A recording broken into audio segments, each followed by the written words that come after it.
Welcome to PolyCast, a civilization podcast focused on game strategy. DanQ. Makahlua. Imran Sidiqui. With guest co-hosts Impaler WRG. Metaliturtle. QNL.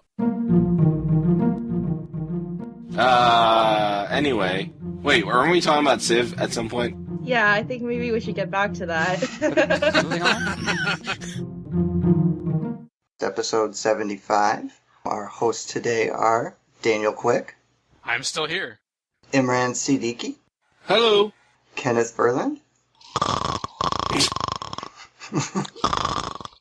Lisa QNL, Hello. Makahlua, I'm still crazy. and of course me, Mark Metaliturtle Andersen. Wait, is Makahlua a woman too? Yeah, there's two of us on here. This is insane. No, she just has a very high-pitched voice. Oh my goodness. I can talk with a high-pitched voice, too.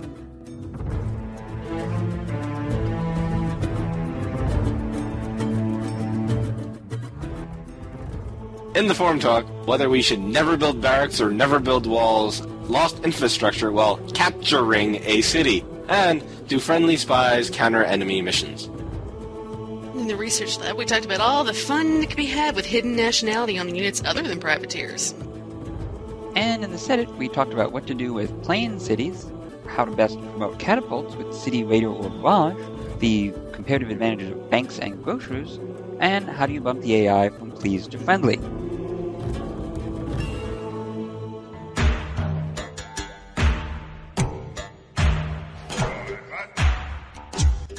This is Forum Talk, where we investigate hot Civ issues in the forums.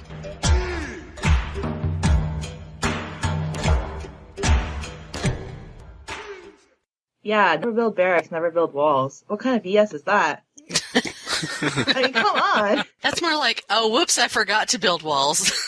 Well, the not building walls kind of makes sense if you're rampaging all over the place like the Mongols, Well, okay, walls I can understand. but not building barracks, that's silly. Yeah. So it's half makes sense and is half crazy.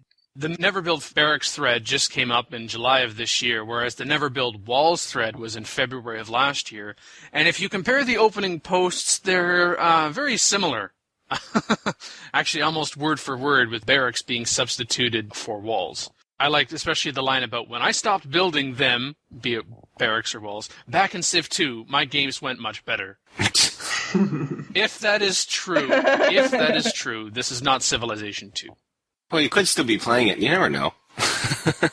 Well, I could actually see that kind of happening with the barracks if some people insisted on building barracks before they built any units. So it was acting as a big barrier for them, and they were producing units way, way too late in the game. They were probably getting attacked too early. So if that person just says, oh, I'm going to go from building nothing but barracks in every city before I even build any units to I'll build units instead of that first barracks, then I could see how that would improve your game. But even better would be build some units, and then when you have some time, build some barracks later.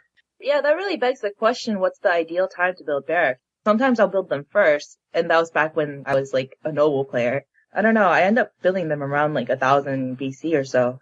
Well, I usually, on the first round of cities, I'll build them early. The later ones, I may not get around to it. Because I usually remember to send a unit with my settler to go settle, so I don't need a unit immediately, but then I have however many turns to build the barracks while I'm waiting for the city to grow anyway. Yeah. Well, I'll build barracks before I build up my first real army, but I will produce a few units before that for the purposes of scouting, protecting a settler the first time. But by the time I've got, say, 3 cities, I want to start having a barracks in my capital city. And then I don't have a barracks in every city, I just have them in a few strategic high hammer cities that are producing units more often than not. Oh yeah, makes sense. The walls thing, I'm just getting the impression that it's just, well, I don't know, when do people build walls? Because I remember I used to build it in every city. When I see a stack of Doom coming? Yeah, I think the walls cost too much for what benefit they provide. Yeah, early, unless you have stone, that's a little too much. But once you've got stone and later on, and say if you wanted to get in a few castles to help your economy later, then you might build walls. Because you have to build that for a castle. But that's only after they gave castles a benefit to your economy. Yeah. I never end up building enough walls to actually end up building many castles, which always sucks when you're Isabella. On the thread for Never Build Barracks, my favorite post is the third one by Lone Wolf, where he basically takes the original post and says, "Never build buildings." Well, hey, you don't know. No man's strategy. It might work. How many times did you think you came short taking the last enemy city because you didn't build in one more stinking unit instead of a building? Yeah, he has a point there. He's definitely a conqueror type. It's like that's the opposite of the builder strategy, that's for sure. It's like never build any units, It's like build nothing but buildings. Probably wouldn't work. Yeah, I'm going to have to agree with what everybody's been saying here, with both barracks and regards to walls.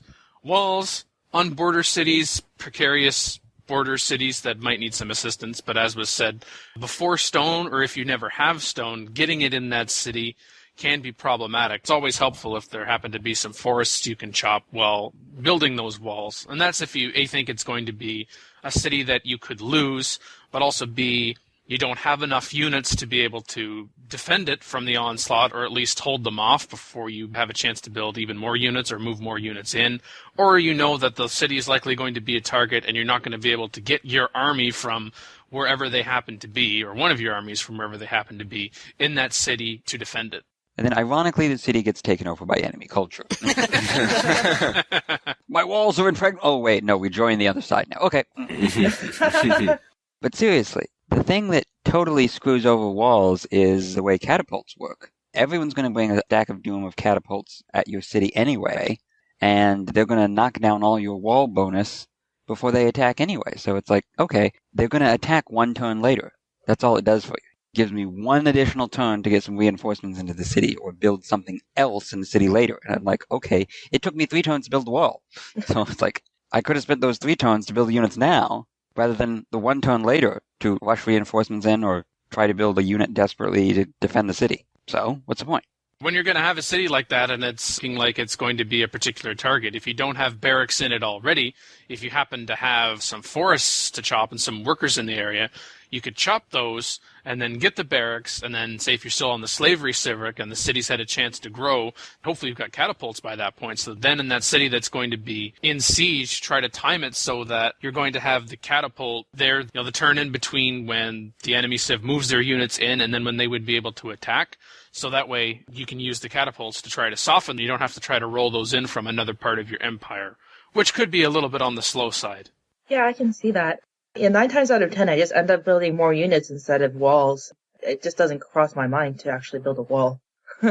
I think most of the time I start building walls once castles become available, and I'm thinking about my particular border cities. Usually by this point, I've either taken out one AI or part of an AI, and now I've either moved myself to a border with a more powerful AI than myself, or comparable at the very least, or they've done the same. In other words, they've moved towards me.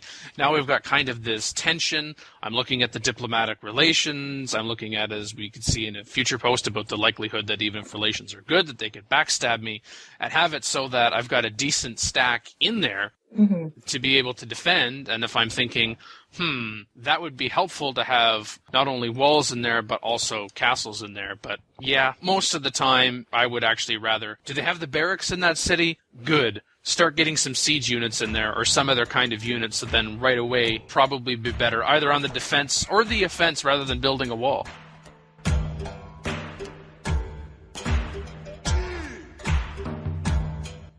Lost infrastructure when you take over a city. So this person called one more round asks what happens when you take over a city, specifically what happens to the buildings and infrastructure. The answer is each city has a value defined in the XML, some percentage of 100% that determines whether it's going to be destroyed or not. Each building takes a random roll and either it's destroyed or not. Some buildings, like the very earlier ones, have a higher chances of surviving, and more advanced buildings have a more likely chance of being destroyed. And yes, it's excessive. And wonders are exempt from this because they're never destroyed. I believe it was Pascascahos Rough High who noted that in situations like that, running caste system can be of particular use, because the cities would be quite large, and then you'd have a lot of people that wouldn't be able to work anything because you've lost the culture. Whereas if you ran caste system, then you could get yourself unlimited artists, turn all those people into artists, and then, boom, get a lot of that culture back. Yeah, that is useful. And after drama, you can just build culture as well. Yes, both those things combined. To expand on what Ken said, it's from Shannon CT, the CivIV building infos.xml file, looking specifically for the iConquestProb tag. Whatever value is in there is the percentage of the building surviving when the city is conquered. Of course, needless to say, if you then decide to raise the city, well, apparently even the wonders go when you do that. Gosh darn it. Could I just raise the city and leave just the wonder? I would like to raise the city and move the pyramids, or whatever it happens to be, to city X of mine. Now, can we get started on that? And if you raise the holy city of religion, why can't they pick a new one? They do. It's called a mod. No, it's called the AI mobs you. So the way I understand it at this point is that any buildings that generically produce culture is destroyed, as Ha said. That's the name, Ha. National wonders get destroyed. Unique buildings are not destroyed. I think unique buildings just revert to their default type. You could never have a unique building of someone else's. That's a good question, though. Are they 100% destroyed, or do they roll the probability of destruction of the base building type and then revert to that? Tune into the next episode of Modcast where that question will be answered. Cross-promotion. Let's say that you have a few cities and one that has national epic has been raised. Could you rebuild national epic in one other city? I mean, I know the answer already, but just asking. So tell us the answer then. I think you can't build it again. I don't know. I don't lose my city with the national epic in it. Yeah, me neither. But I'm talking theoretics here, I guess. I don't know the answer to that question either. It's interesting, especially if you've already built the national epic and or heroic epic in one of your cities. You capture a city of an enemy that has their national epic or heroic epic. Does that increase the likelihood that in the city you just captured will go? I think it guarantees that it's destroyed. Yeah, well, that would make sense.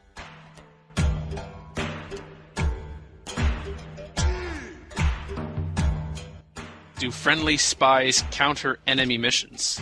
I'm not a good espionage player, so if anybody else uses it extensively, please speak up. I usually turn it off, actually.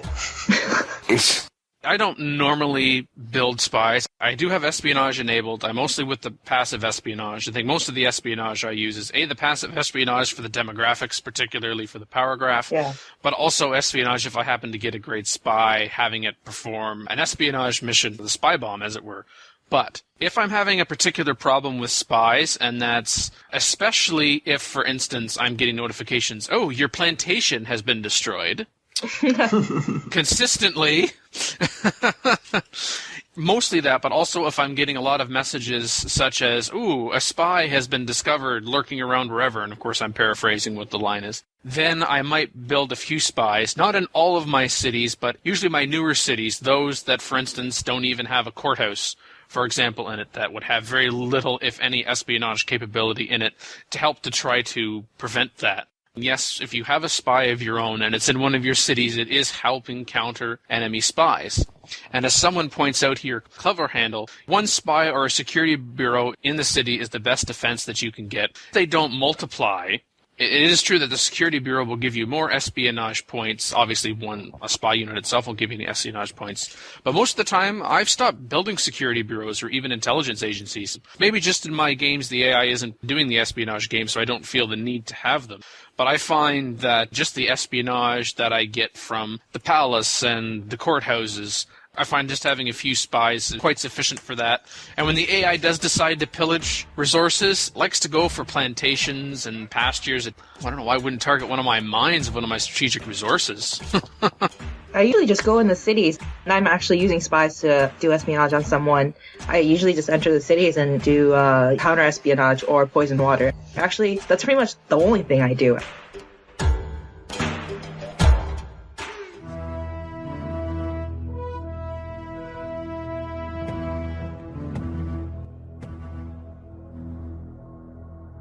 Come on into the research lab where we explore concepts that are not in Civ yet, but maybe in the future.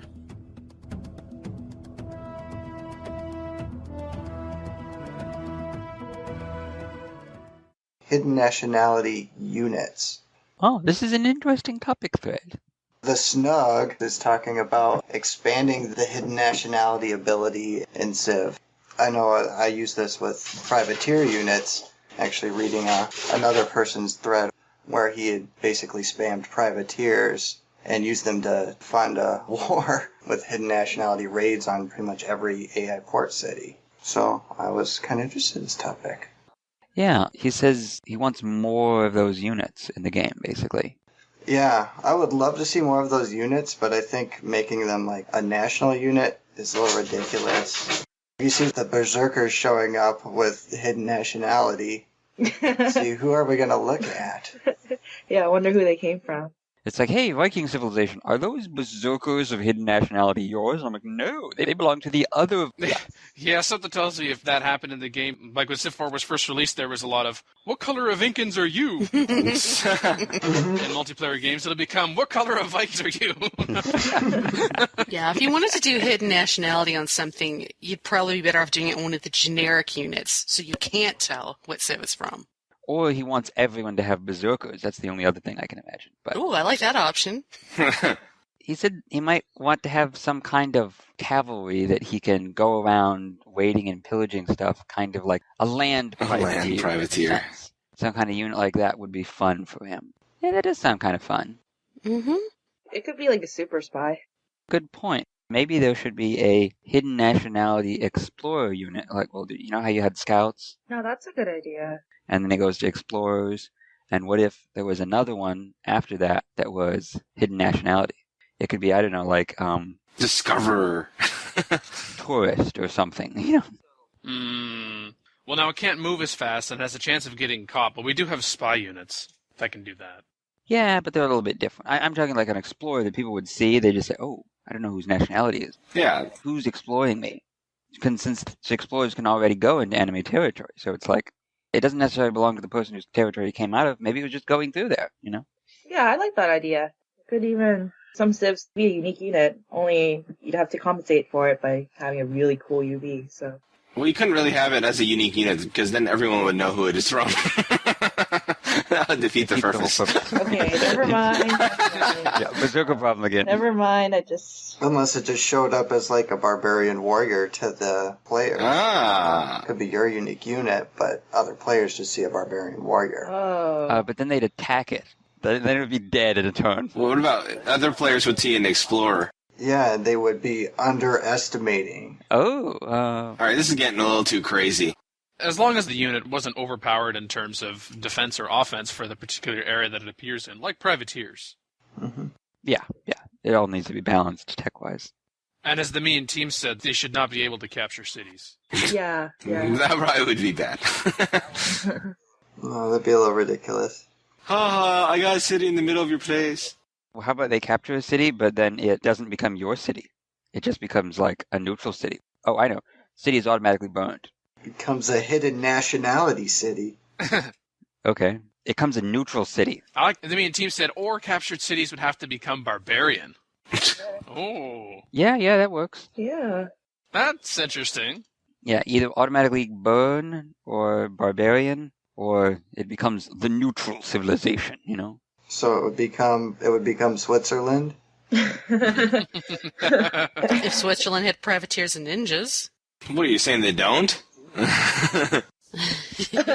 Clearly they do. Well, they're landlocked, so. Clearly they do. The lack of proof is proof enough. There was a comment in this thread from Lemon Merchant, who says, it might add a level of mayhem and joy if you could have your unit adopt another civ's nationality, do something nasty, and then Suri gets blamed for it, for instance. Sort of appeals to my canine female side, if you will. Would Mackie and Lisa like to comment on the accuracy of that? Oh, ouch. Mean. That would be awesome.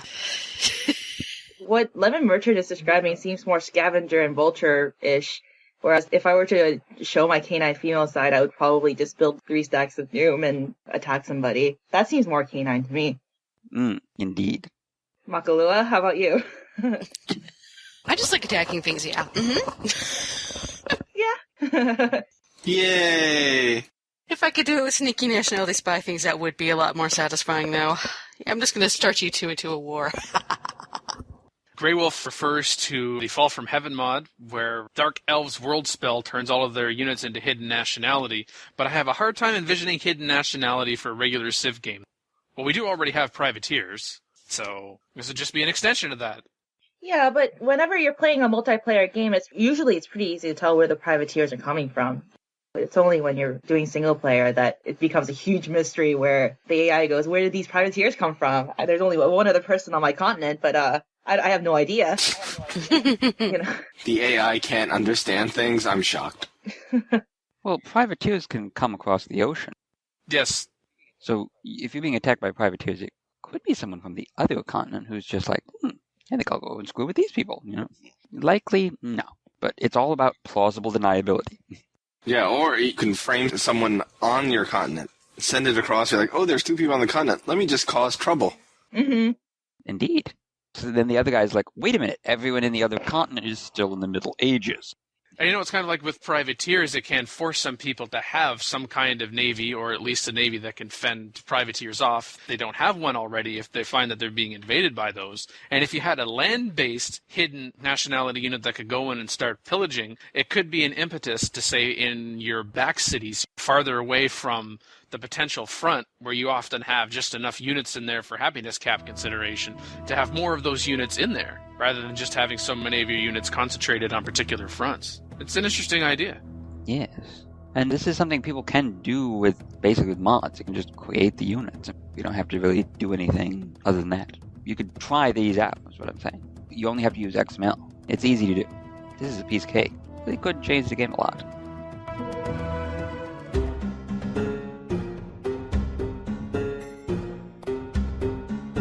Welcome to the Senate, where we discuss game strategy. What to do with planes? I think you should hunt buffalo on them. That's just me, though. All right. Ooh, I agree. Buffalo is good eats. Yeah, I was reading this thread, and I figured out what the guy's problem is.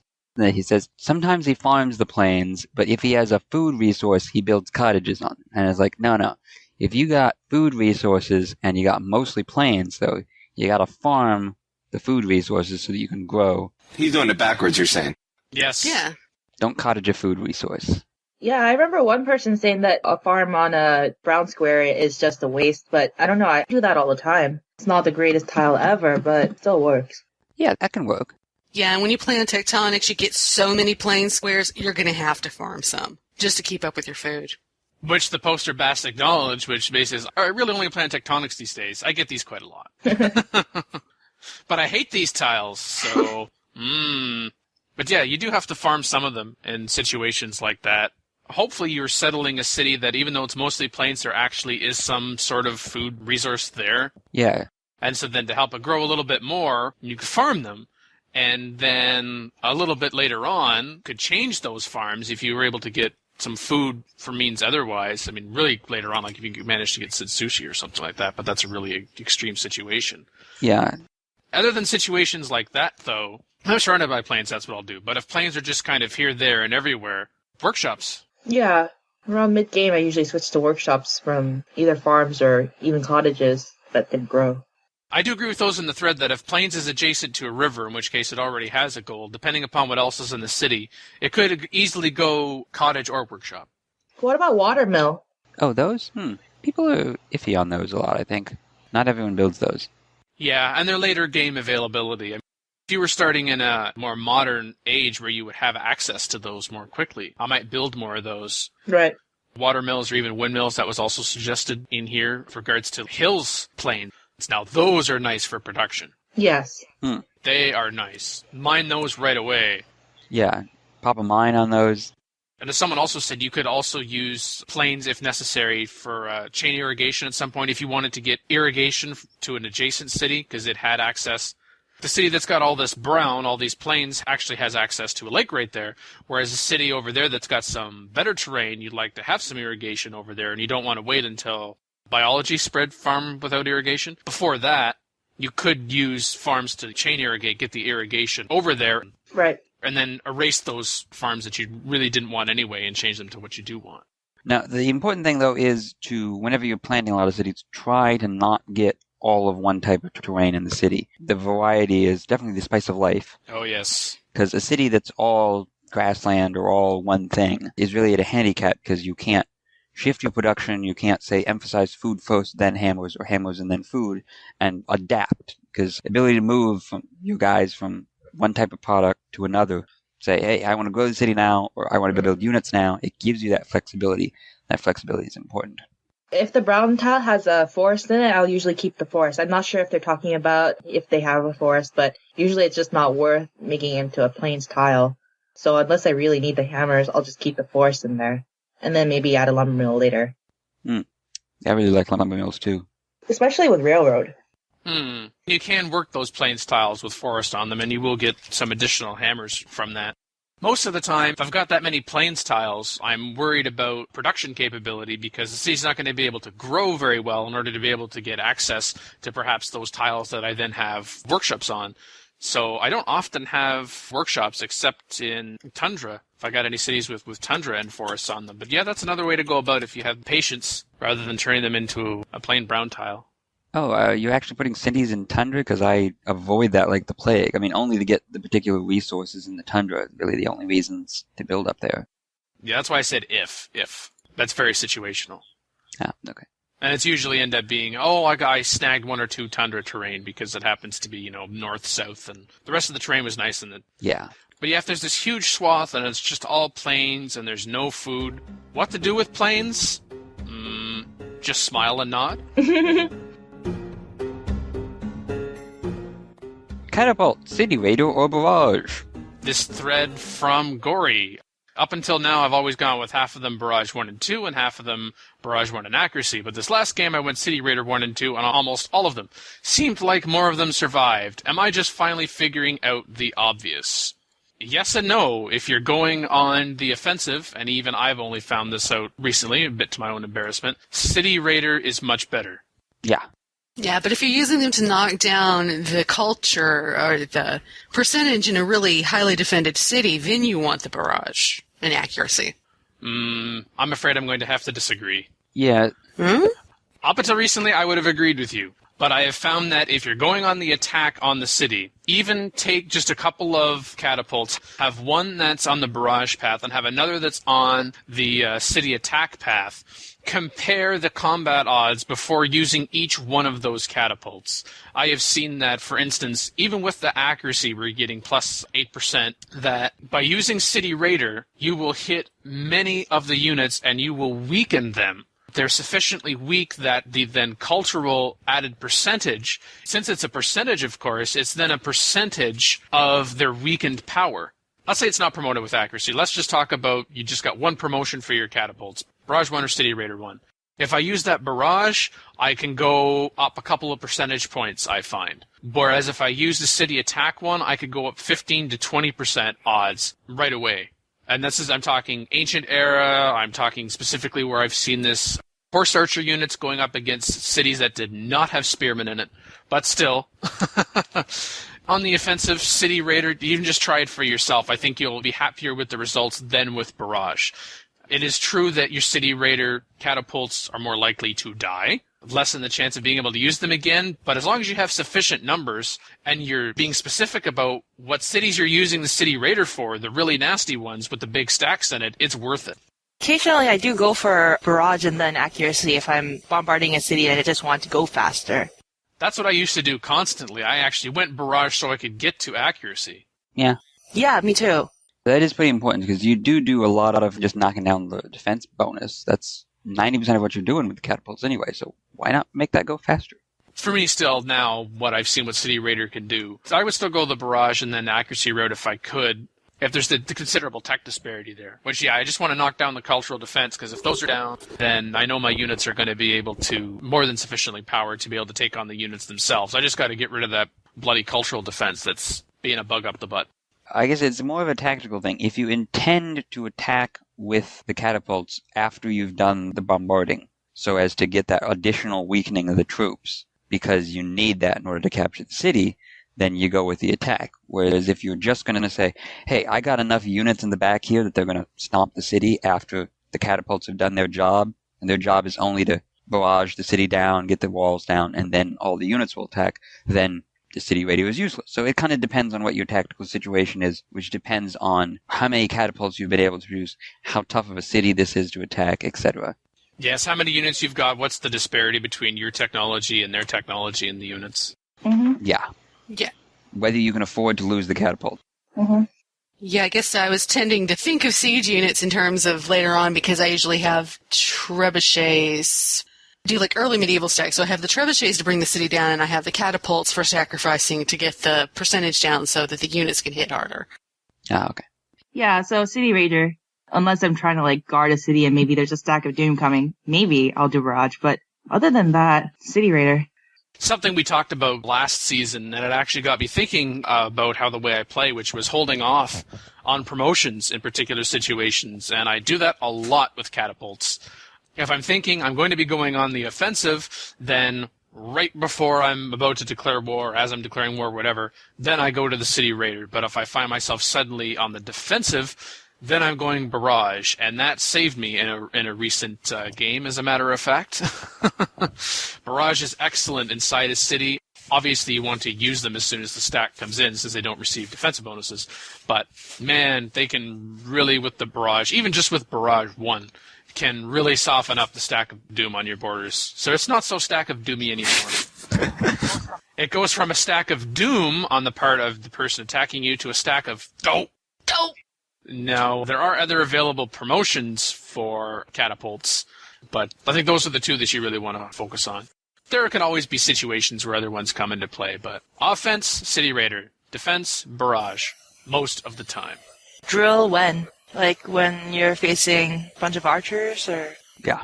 Someone had mentioned drill as well, and of course with drill you suffer 20% less collateral damage, but catapults don't suffer collateral damage, so... If you get to drill 4, you get plus 10% versus mounted units, but wow, that's a long way to go for that. Wow.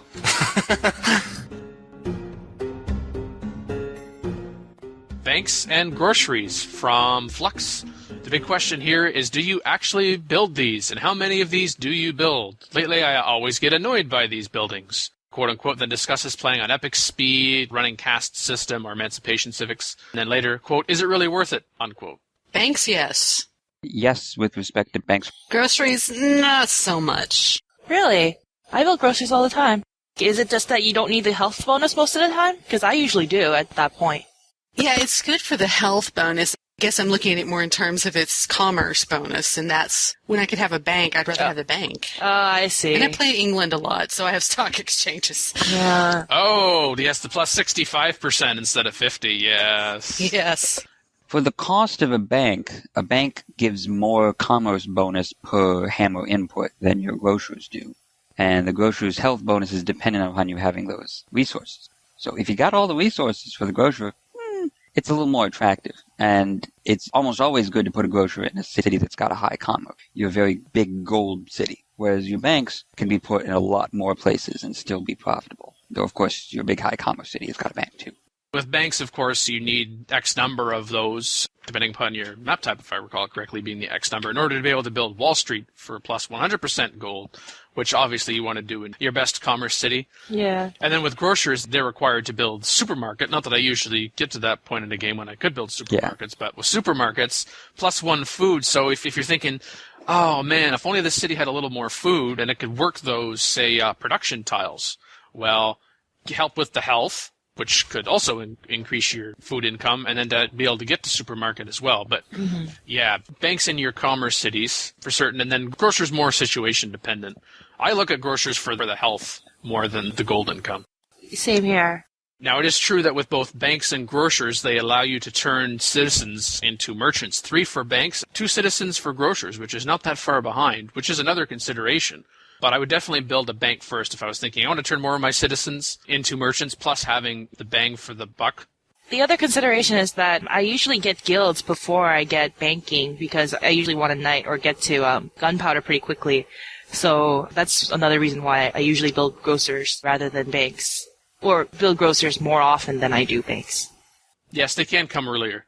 You could also argue with, well, more longer term with grocers, You get the +1 health from banana, spice, sugar, and wine. If you find you have more cows, deer, pigs, and sheep, you need a supermarket in order to be able to get +1 health for those, but in order to build the supermarket, you need to build Grocer. So if you're thinking about health kind of longer term, then you could get it that way as well. But usually, by the time Grocers come around, if I don't have those particular resources, I've tried to import those or some of them to be able to increase my health as well.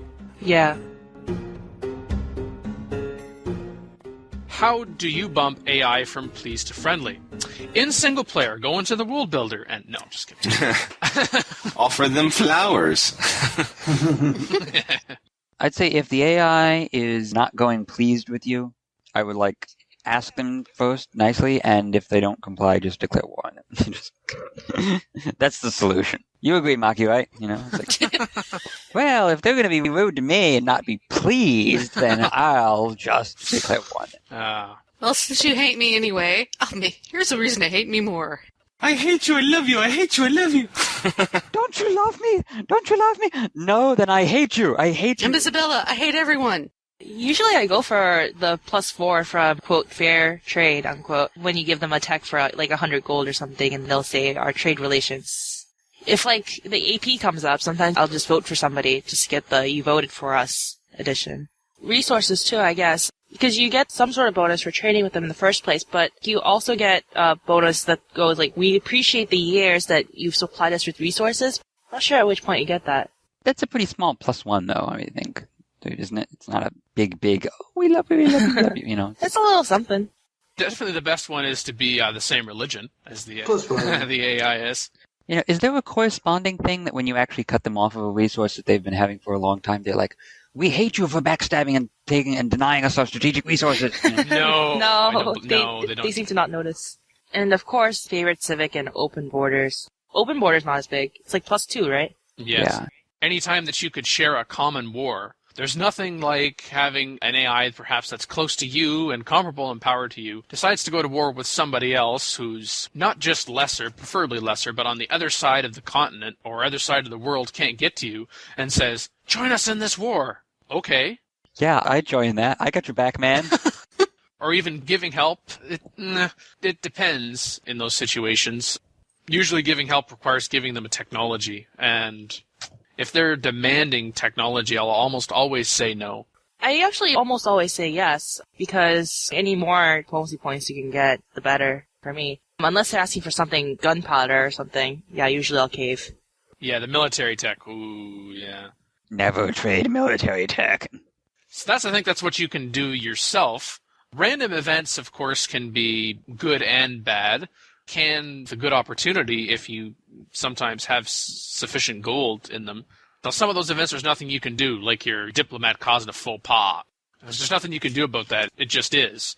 Yeah, the old diplomatic faux pas.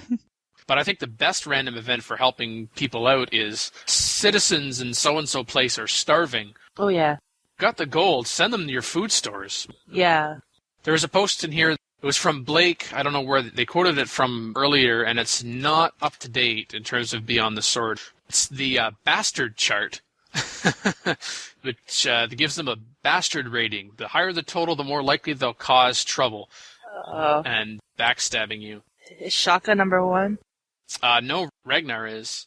He just barely beat out Montezuma, which of course everyone expected to see up there. It's because Ragnar has a slightly higher train. That is likelihood to train military units. Well, Montezuma seems to be a bigger threat because he has a better economy than Ragnar. Ragnar's economy never was very strong, is it? No, not really. I've never seen him becoming a powerhouse. With Ragnar, that'd be weird. I mean, Ragnar is aggressive financial. Yeah, but Montezuma manages his economy very well. So when he declares war on you, there's usually a lot to attack you with. I'd like to see an updated list that includes Beyond the Sword. Mostly because of the additional civs it adds. But, I mean, some of the civs had their traits changed as well. I don't know how much that will impact it. Gandhi is at the very bottom of the list. Complete wuss. And he still backstabs you sometimes. Hey, but it shows, if you get backstabbed by India, you really deserved it. I mean, if you get backstabbed by Gandhi, you must have really had it coming. So I guess that's the other thing, looking at that chart, taking that into account when you're trying to think of, man, how am I going to get friendly with this person? I've done this and this and that and that. Or even, I was pleased or even friendly. How come they just declared war on me after... Just their name is Monty. Yeah. I don't know if I agree completely with the ranking because they weighted all those categories the same. Yes, yeah. I'd probably weight war and train a lot more. Yeah.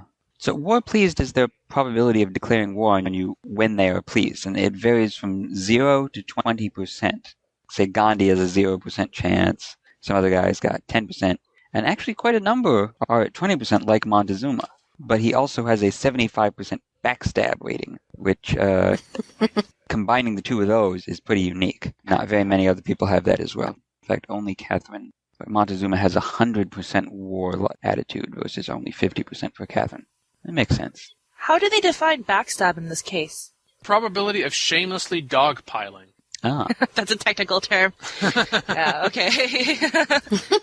Came right from the XML right there. Yes, there's a factor in there. Shameless dog pile percentage int, and it's like 100%, 80%, that's pretty much how it works. And it's like, if attack value is greater than shameless dog pile percentage equals attack now.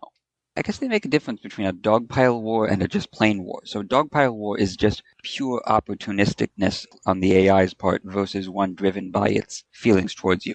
And so yes, actually that post is part of another thread, which was AI Attitude Explained, started by Ori, who referred that post from Blake. Because after reading it, I was like, oh yeah, what are all the different values that come into play in terms of the diplomatic modifiers that could get you from pleased to friendly? So I went looking, and that's what I found. Yeah. But the lesson with these backstabbers and these dogpilers is that your rating doesn't matter with them, so don't bother. Yeah. I mean, are you really going to expend all of that effort, all of the goodies, all the things you have to give them, to know that even at pleased, they have a 20% chance of declaring war at you at any time? It's like, not worth it. Call in today. In North America, the number is 301-637-7659. That's 301-637-POLY. In Europe, 44-121-288-7659. That's 44-121-288-POLY. You can Skype us at the PolyCast. Or email us at thepolycast@gmail.com. The only thing worse than being talked about is not being talked about.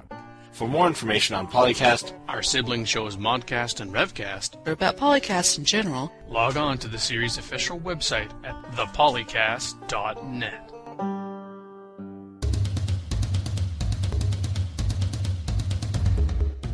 Cardamandua had been a regular co-host for about the past year and a half, but she has left the show, so we are currently looking for a fourth regular co-host. I'd like to take this opportunity to thank Cardamandua for putting up with Imran, Mackie, and I, especially Imran, over the past year and a half. Well, this has been PolyCast episode 75. Our co-hosts have been DanQ, Makahlua, Imran Sidiqui, Impaler, Metaliturtle, and me, QNL or Lisa.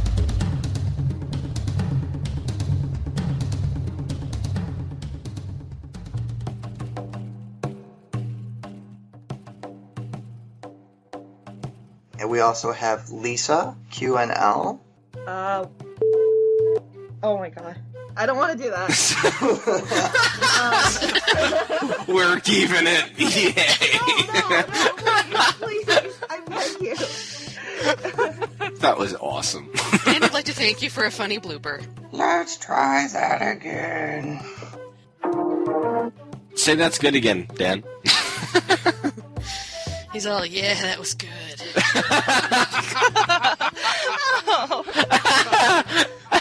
No, Mackie, say that again. No. No, not helping you out with your evil editing powers. Alright, summaries? Or no, wait. Yes, summaries, yes. We didn't already do them, do we? No, we did not. I'll do Research Lab. Actually, no, I'll do Forum Talk. Alright. In Forum Talk, we talked about lost infrastructure when capturing a city. Whether we should... Wait. Did you just say capturing a city? Capturing. Well, I guess I did then. I don't know. Wait, what's going on this podcast? Is this normal? I hope not. Yes. For us. Yeah. What?